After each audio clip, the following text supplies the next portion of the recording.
doing?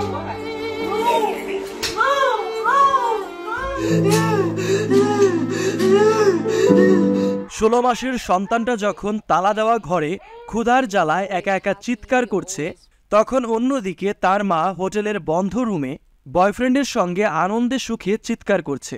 ঠিক 10 দিন সমুদ্র সৈকতে উল্লাস আর নিজের কামনা মেটানোর পরে 33 বছরের ইরা ফেরে নিজের বাড়িতে। আর এই দিকে তার 7 কেজি ওজনের সন্তান এখন 700 গ্রামে পরিণত হয়েছে। তবে ইরা তো বেশ খুশি। কত না মজা মাস্তিতে কেটে গেল দিনগুলো। সমুদ্রের পাড়ে নোনতা জলে দেহ ভিজিয়ে এক স্বর্গীয় অনুভূতি। সন্তান জন্ম দেওয়ার পরে আর নিজের দিকে তাকানো হয়নি কখনো। সকলেই সন্তানের যত্ন নিতে বলতো। সন্তানের জন্যই সকলের চিন্তা। তার আর আনন্দ করা হয়ে উঠছিল না। তাই সুযোগ দেখে ভাবলেন একটু আনন্দ করে আসা যাক। চলে গেলেন সমুদ্র সৈকতে। যা ভাবা তাই কাজ। লাক্সারি হোটেল বুক করে লাগেজ গুছিয়ে নিজের প্রিয় কয়েকটা বিকিনি আর ফুরফুরে ড্রেস নিয়ে প্যাকিং কমপ্লিট করলেন। সঙ্গে নিল তার পছন্দের আইপ্যাড, দামি ঘড়ি আর শরীরে সুগন্ধ বাড়ানোর জন্য পারফিউম। সঙ্গে করে কিছু ড্রাই ফ্রুটসও নিতে ভুলেননি।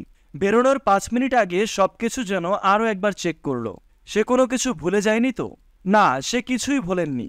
বেরোবার 1 সেকেন্ড আগে 16 মাসের সন্তানের ডাইপারটা দেখে নিল। সেটা বেশ পরিপূর্ণ। লাগেজ গোছানোর সময় সবকিছু নিলেও সঙ্গে নেয়নি তার সন্তানকে। না, এটা মোটেও ভুলে নয়, ইচ্ছা করে তালাবন্ধ করে রেখে গেল তার একরত্তি শিশুটাকে। কাউকে সন্তানের দেখাশোনা করার বিষয়টা জানানোর প্রয়োজনও মনে করল না, যে কিভাবে এই অবলা শিশুটি বাড়িতে একা থাকবে। যাই হোক, 10 দিন মজা মাস্তি করে সে বাড়ি ফিরল। এই 10 দিনে সন্তান অনেকবার চেষ্টা করেছে নিজের প্রস্রাব খেয়ে অন্তত বেঁচে থাকার জন্য। যতই হোক, টানা 10 দিন একটা শিশু কি না খেয়ে বেঁচে থাকতে পারে? আপনারাই বলুন। তার মায়ের উল্লাসের কারণে এই শিশুটির শেষ পরিণতি হয়েছে ডাইপারে চোখ উল্টে সারা জীবনের জন্য ঘুম। এমার্জেন্সিতে কল করার আগেই পুলিশ চলে আসে। তাকে জেরা করলে তিনি জানান, বাচ্চার অতিরিক্ত জ্বালাতনে অতিষ্ঠ হয়েই সে সন্তানকে ঘরে রেখে গেছে। এ বিষয়ে তার নাকি কিছু করার নেই। এখানে নাকি বাচ্চারই সব দোষ। কেন সে তাকে জ্বালাতন করত? এই ঘটনাটি বিশ্বের সমস্ত মায়ের বুকটা কাঁপিয়ে দিতে 1 সেকেন্ডও সময় নেয়নি। ভাবতে পারছেন এতটা নির্মম একজন মানুষ কিভাবে হতে পারে? জানি না ইরার মতো মানুষ আরও পৃথিবীতে আছে কিনা।